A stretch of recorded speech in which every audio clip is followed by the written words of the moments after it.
So Expend4bles or Expend4bles, kind of like with Reform was Scream 4 or Fantastic Four was Fantastic. I don't even have a joke. This is terrible. This is just awful in every sense of the word. So, Expendables 4 was directed by Scott Waugh and it stars Sylvester Stallone, Jason Statham, Dolph Lundgren, Randy Couture, as well as some new faces to the franchise such as Megan Fox, Iko Uwais, Andy Garcia, and 50 Cent. And in this movie, another bad guy's out there and the Expendables are called in for another mission. And that's basically it. There's really nothing else to this movie. So, I was not looking forward to this movie, if I'm being honest. The Expendables franchise is not a great franchise, in my opinion. Like, the first one was okay, it had its moments, but it was ridiculous, it was over the top, but it got the job done. The other two, not so much. I didn't think they were as entertaining or as fun. They kind of just leaned too much into the self-referential humor.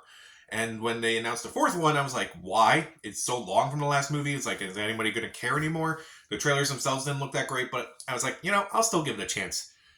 This movie's awful. In almost every sense of the word. It is bad. It's unwatchable at times. It is just awful. Just awful. The only thing this movie has going for it is that there is a really cool fight scene between Jason Statham and Iko Uwais. And that takes place around like an hour 20 in this movie. And this movie's like an hour 40. So think about that for a minute. You have to sit through 80 minutes of BS just to get to a moderately okay fight.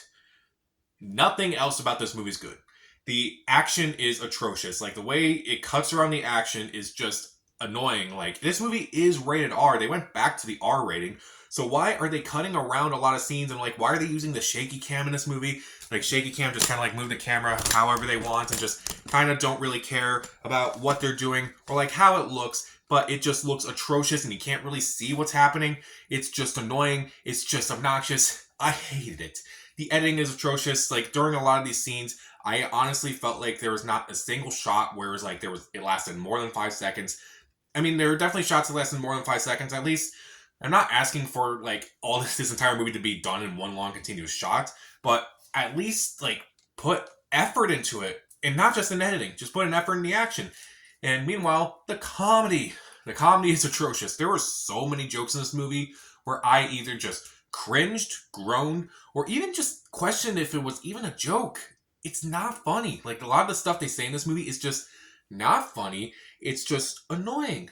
Like, I don't understand. I really just don't understand. It's terrible. It really is terrible. Meanwhile, the green screen in this movie is also atrocious in this movie. I can understand some of the green screen, like, okay, maybe they're out because they're out to sea, maybe it doesn't look so great. Or maybe I can understand it's like, okay, maybe because this was done during COVID, they had to do a few more green screens than they would have normally done.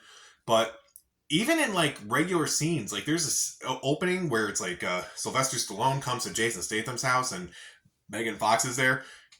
When you see Sylvester Stallone through the peephole, it like the houses in the back, it just looks awful. It looks atrocious. The green screen in the background is just awful. It's just awful. It is terrible. It's not fun. It's ridiculous. How did this movie cost $100 million to make and the green screen looks this terrible? I don't understand it. And I could forgive it if the Expendables had a lot to do in this movie. The Expendables themselves don't have a lot to do in this movie. It's mostly a Jason Statham movie. It just mostly takes place from his perspective. They're kind of sidelined in their own movie. There's hardly anyone from the team, from the original team in this movie. There's hardly anyone from any of the other movies in this movie. So you have this random assortment of people. Some you recognize, some you don't. And it just kind of doesn't really make sense. Okay, so what happens in their second mission? They get kidnapped. They get into a prison and they break out and help Jason Statham at the end. Okay. Don't know why the movie's named after them, other than the fact that this is a franchise, but other than that, no reason for them to be in this movie. Meanwhile, Iko Uwais' character is just a cardboard villain. Like, it's just, his villain is just so boring. Like, he's so thinly written. And honestly, I don't even remember, like, what his motive was. Like, it was just him being a bad guy for the sake of this movie having a villain. Why? This movie's atrocious. Like, no, I think I answered my own question. Because this movie is atrocious. He's just a villain for the sake of this movie having a villain. He has no quips. He has no charisma. He has no charisma. He has nothing in this movie. And honestly, I'm going to spoil some shit because I just don't care. There's so many scenes in this movie where I was just so out of it. Mainly in that opening scene with Sylvester Stallone and Jason Statham, Megan Fox comes into the picture, and how does she introduce? She's just in this argument with Jason Statham. She's just constantly yelling at him. And I was just like, no, you're not doing this. You are really not doing this right now. I was so annoyed by that. I thought it wasn't funny. I thought it was just obnoxious. It's like, okay, how's her character really going to play in this movie? Somehow she's now the leader of the Expend4bles after a particular incident that happens in the movie, which I'll talk about because I don't care. I don't want anybody to see this movie. This movie's bad. Also, there's this whole mission where, spoiler alert, Sylvester Stallone's character dies. And of course he comes back. Like, anyone who's ever seen a movie could guess this guy's going to come back. They always come back. It's just so annoying. And also, I got to talk about that later too, because there's so many things about that kind of just question me, that I just have questions about, because it kind of just destroys a lot of the movie that they were trying to build. Meanwhile, after their mission fails because Sylvester Stallone's character's dead, Jason Statham is kicked out. He gets a job being a bodyguard for a YouTube influencer, like a celebrity influencer and such, who's this obnoxious douchebag who live streams a lot of the really boring shit that he does. Like, he's throwing a massive pool party with all these half-naked women, and he's being an asshole. He's being just a jerk in every sense of the way. So he begins intimidating Jason Statham. And what's weird is that it's all from his perspective at that time. Like, you see, like, it's like me. Like, I'm talking in this video. I'm just talking directly towards my camera. It's like that. And he's like saying, beat me up and such like that. And Jason Statham does beat him up, which I'm glad. But at the same time, I'm like, we don't actually see Jason Statham actually beating the shit out of this guy. It makes no sense. This is just, why? Why would you do that? I don't understand. And also, I gotta talk about the fact that, in this movie, it's implied that Sylvester Stallone's character is dead. They have this hand with his ring on it as a memorial for him, and Jason Statham takes the ring because that was a really important thing to Sylvester Stallone's character.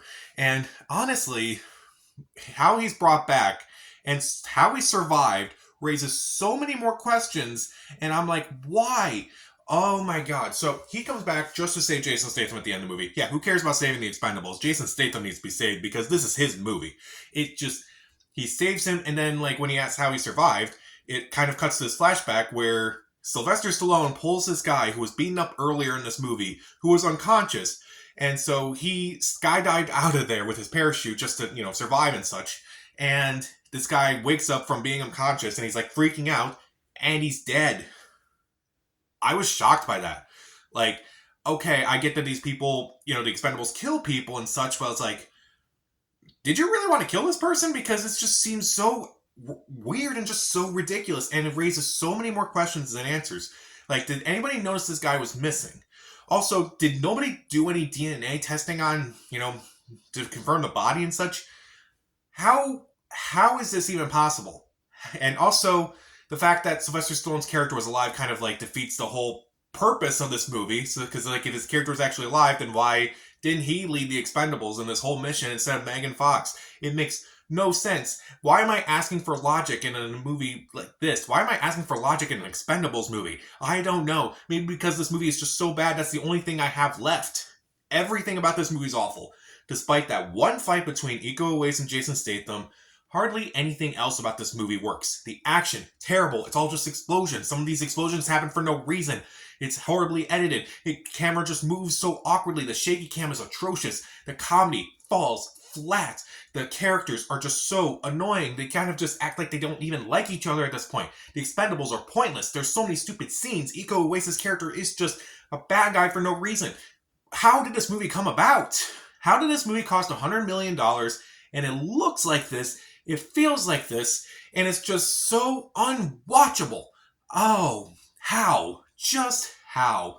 I'll give Expend4bles 4 0.5 out of 4 stars. Skip it. I had to review this tonight because I'm more than likely going to forget this movie by tomorrow. Oh, man.